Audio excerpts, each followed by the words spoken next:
तो चलिए सीधे मुद्दे पर आते हैं। आज के इस एक्सप्लेनर में स्वागत है।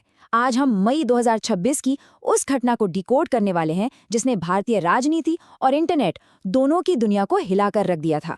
हम बात कर रहे हैं कॉकरोच जनता पार्टी यानी सीजेपी के रातों रात खड़े होने और फिर उस पर हुए तगड़े सरकारी क्रैकडाउन की। ये महज कोई इंटरनेट जोक नहीं था, बल्कि ये कहानी है कि कैसे मीम कल्चर आज के दौर में विरोध जताने का एक बेहद ताकतवर हथियार बन चुका है। आज के इस एक्सप्लेनर के एजेंडे पर एक नज़र डालें तो हम इस पूरी कहानी को 5 अहम पड़ावों में समझेंगे। एक टिप्पणी से शुरू हुए बवाल से लेकर वायरल मीम विस्फोट, फिर सरकारी क्रैकडाउन, इससे बटा हुआ देश, और आखिर में समझेंगे कि असहमति का भविष्य क्या है। तो चलिए सबसे पहले हिस्से से शुरू करते हैं और देखते हैं कि कैसे इंटरनेट का एक साधारण सा व्यंग एक राष्ट्रीय राजनीतिक घटना में बदल गया। और ये टाइमलाइन बिल्कुल साफ दिखाती है कि ये आधुनिक डिजिटल आंदोलन कितनी तेजी से फैला। सोचिए, सिर्फ 8 दिनों के भीतर 15 मई से 23 मई 2026 के बीच एक विचार जन्म लेता है, करोड़ों लोगों तक पहुंचता है और फिर राष्ट्रीय सुरक्षा का मुद्दा बनकर ब्लॉक भी हो जाता है। इसकी ये स्पीड ही सबसे ज्यादा हैरान करने वाली है। इस पूरे बवाल की शुरुआत होती है एक बयान से। 15 मई को सुप्रीम कोर्ट में एक सुनवाई के दौरान चीफ जस्टिस की एक कथित टिप्पणी सामने आई जिसमें कहा गया कि शिकायत करने वाले बेरोजगार युवा कॉकरोच और समाज के परजीवी हैं। हालांकि बाद में ये स्पष्ट कर दिया गया कि ये टिप्पणी सिर्फ फर्जी डिग्री वालों के लिए थी, लेकिन तब तक तीर कमान से निकल चुका था। बॉस्टन यूनिवर्सिटी के 30 साल के ग्रेजुएट अभिजीत दिपके ने इस कथित अपमान को ही अपना हथियार बना लिया। उन्होंने आलसी और बेरोजगारों की आवाज के तौर पर एक पैरोडी पार्टी बना डाली, कॉकरोच जनता पार्टी। कॉकरोच अचानक से संघर्ष, सर्वाइवल और सत्ता विरोधी व्यंग्य का सबसे बड़ा प्रतीक बन गया। यहीं से शुरू होता है हमारा दूसरा हिस्सा, वायरल मीम विस्फोट। चलिए देखते हैं कि इस मूवमेंट का स्केल कितना विशाल था। 2,18,00,000। जी हाँ, अपने पीक पर सीजेपी के इंस्टाग्राम फॉलोअर्स की गिनती इतनी ही थी। इस नंबर को जरा ध्यान से समझिए, ये कोई छोटी बात नहीं है। इस पेज ने सत्ताधारी बीजेपी के आधिकारिक इंस्टाग्राम अकाउंट को भी पीछे छोड़ दिया था। लॉन्च होने के महज 78 घंटों के अंदर ही 30 लाख लोग जुड़ चुके थे। ये साफ दिखाता है कि युवाओं के बीच इस कॉन्सेप्ट ने कितनी गहरी पैठ बना ली थी। लेकिन ये सब इतनी तेजी से हुआ कैसे? इसका तरीका बहुत ही डिजिटल और व्यंग्यात्मक था। इंटरनेट इंस्टाग्राम रील्स, मीम्स और पैरोडी घोषणा पत्रों से भर गया। इन्होंने बड़े बड़े मजाकिया वादे किए, जैसे अंबानी के मीडिया लाइसेंस रद्द कर देंगे। और बात सिर्फ ऑनलाइन तक नहीं रुकी, लोग सच में कॉकरोच के कॉस्ट्यूम पहनकर यमुना नदी की सफाई करने जमीन पर उतर आए। अगर डेटा देखें तो इसके 70% सपोर्टर्स 19 से 25 साल के थे। मतलब साफ है, ये वो जनरेशन थी जो आर्थिक परेशानी, परीक्षाओं के स्ट्रेस और बेरोजगारी से जूझ रही थी, और उन्होंने अपनी हताशा निकालने के लिए ये रास्ता चुना। अब आते हैं तीसरे हिस्से पर। जब कोई इंटरनेट ट्रेंड इतनी तेजी से व्यवस्था को चुनौती देने लगे तो संस्थागत एक्शन होना तो तय है। 20 मई 2026 को सीजेपी का आधिकारिक एक्स अकाउंट भारत में ब्लॉक कर दिया गया। ये निर्देश इलेक्ट्रॉनिक्स और सूचना प्रौद्योगिकी मंत्रालय की तरफ से आया था। वजह बताया गया कि इंटेलिजेंस ब्यूरो ने युवाओं के बीच इसकी तूफानी लोकप्रियता को देश की सुरक्षा और संप्रभुता के लिए एक बड़ा खतरा माना और इसे आईटी एक्ट की धारा 69A के तहत फ्लैग कर दिया। तो यहाँ सबसे दिलचस्प बात यह है कि इस बैन का नतीजा बिल्कुल उल्टा निकला। इसे कहते हैं स्ट्रीजेंट इफेक्ट। जब भी आप इंटरनेट पर किसी चीज को दबाने या छिपाने की कोशिश करते हैं, वो आग की तरह और भी ज्यादा फैलने लगती है।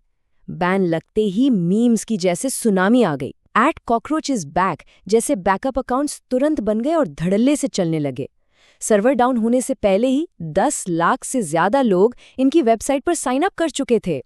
इस क्रैकडाउन का असर सिर्फ इंटरनेट पर नहीं हुआ, इसने देश को 2 अलग-अलग खेमों में बांट दिया, जो हम अपने चौथे हिस्से में देखेंगे।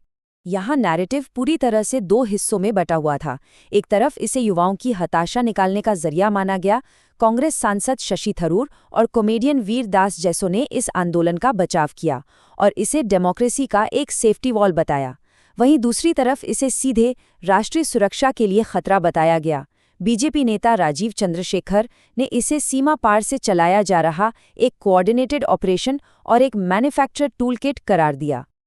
अब इस विवाद में एक नया एंगल जुड़ गया। फॉलोअर्स कहाँ के थे? आलोचकों का सीधा दावा था कि ये पाकिस्तान से स्पॉन्सर्ड ऑपरेशन है।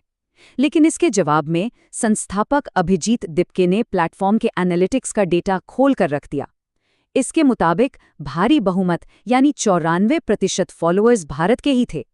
अब जो बात सच में ध्यान खींचती है वो ये है कि इस मुद्दे पर कितनी अलग अलग राय थी। जेनजेड को लगा कि सरकार उनके सवालों से डर गई है। सरकार के समर्थकों को इसमें विदेशी साजिश नजर आई। लेकिन एक नजरिया और भी था। जमीनी स्तर के आलोचकों का मानना था कि ये सिर्फ शहर में बैठे अंग्रेजी बोलने वालों का एक इंटरनेट ट्रेंड है, जिसका बहुजन समाज या किसानों की असली दिक्कतों से कोई लेना देना नहीं है। वहीं डिजिटल राइट से जुड़े जानकारों ने इसे धारा 69A के तहत भारत में अकाउंट ब्लॉक करने की प्रक्रिया में पारदर्शिता की कमी के एक बड़े उदाहरण के रूप में देखा। तो अब क्या, चलते हैं हमारे आखिरी हिस्से की तरफ, असहमति का भविष्य और इस पूरे घटना के बाद का मंजर। मई 2026 के अंत तक आते आते हालात काफी पेचीदा हो गए थे। इसका एक बहुत ही अजीब साइड इफेक्ट देखने को मिला, साइबर फ्रॉड। स्कैमर्स ने मौके का फायदा उठाकर लोगों को ठगने के लिए फर्जी सीजेपी लिंक बनाने शुरू कर दिए।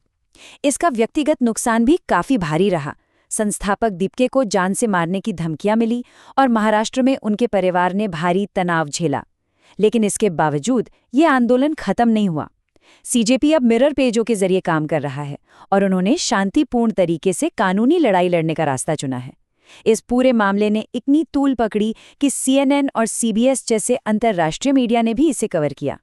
चलिए आगे बढ़ते हैं और देखते हैं कि ये सब एक बड़ी तस्वीर का निर्माण कैसे करता है। इस पूरी घटना से हमें क्या समझ आता है? सबसे पहली बात, आज के डिजिटल युग में एक राजनीतिक व्यंग्य और राष्ट्रीय सुरक्षा के खतरे के बीच का फर्क बहुत धुंधला हो गया है। दूसरी बात, मीम कल्चर में इतनी ताकत है कि वो पारंपरिक रैलियों से भी कहीं ज्यादा तेजी से लाखों लोगों को एकजुट कर सकता है। इसके अलावा डिजिटल प्लेटफॉर्म्स पर सेंसरशिप और सरकार के नियमों को लेकर एक बड़ी बहस छिड़ गई है। और आखिर में ये बात पूरी तरह साबित हो चुकी है कि युवाओं की आर्थिक दिक्कतें और बेरोजगारी की कुंठा अपनी आवाज उठाने के लिए हमेशा कोई न कोई नया डिजिटल रास्ता खोज ही लेगी।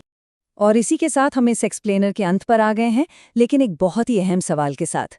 CGP की इस घटना ने ये तो साबित कर दिया कि मीम और इंटरनेट जोक्स अब सिर्फ टाइम पास नहीं है, बल्कि ये राजनीतिक विरोध जताने के बेहद धारदार और शक्तिशाली हथियार बन चुके हैं।